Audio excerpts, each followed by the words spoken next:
तो कहानी कहने का मुझे बहुत शौक है, तो आज यहाँ एक कहानी सुनाने आई हूँ। वैसे तो ये कहानी मेरे किरदार की नहीं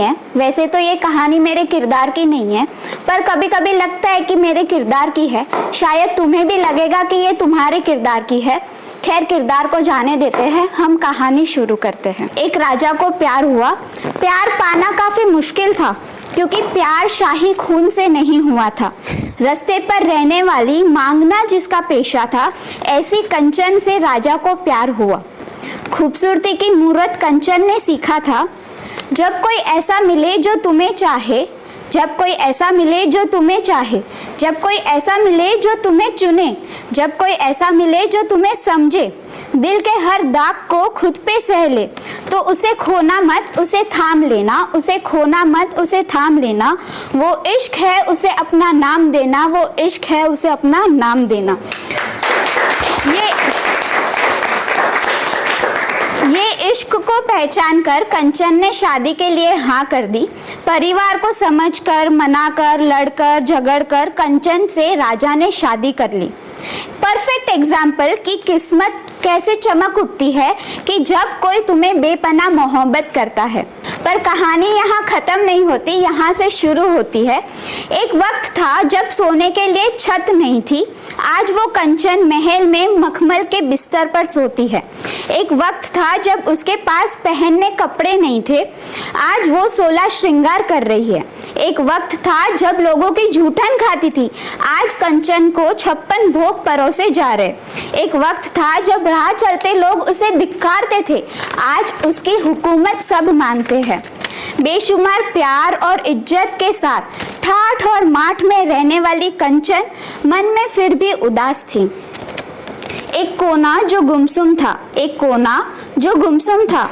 सब कुछ था पर फिर भी कुछ नहीं था। बेचैन होने की कोई वजह नहीं थी, पर फिर भी चैन नहीं था। आंखों में नींद थी, पर सोने का सुकून नहीं था। सांसें चल रही थी, मगर जिंदगी का एहसास नहीं था। सबके साथ मिलजुल कर रहती थी, सबके मन भाती थी, पर फिर भी वो गुमसुम सी रहती थी।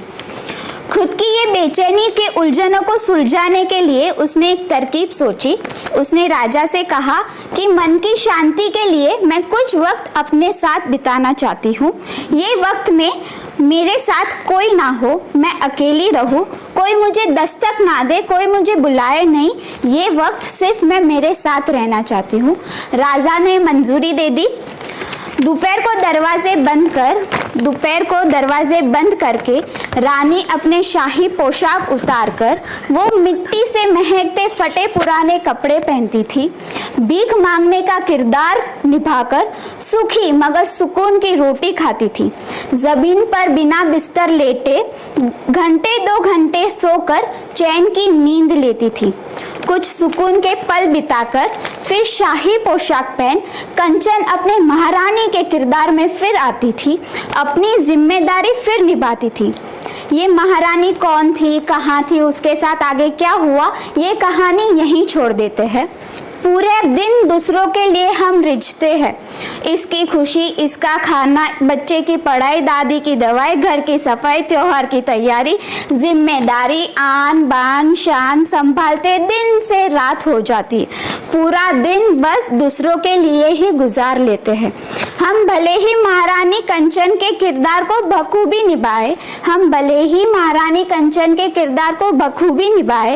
पर हमें ये नहीं भूलना है कि हम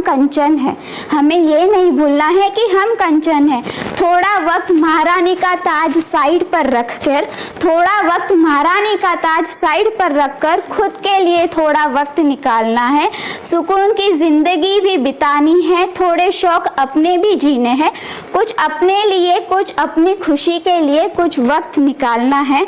शायद यही असली किरदार की कहानी है।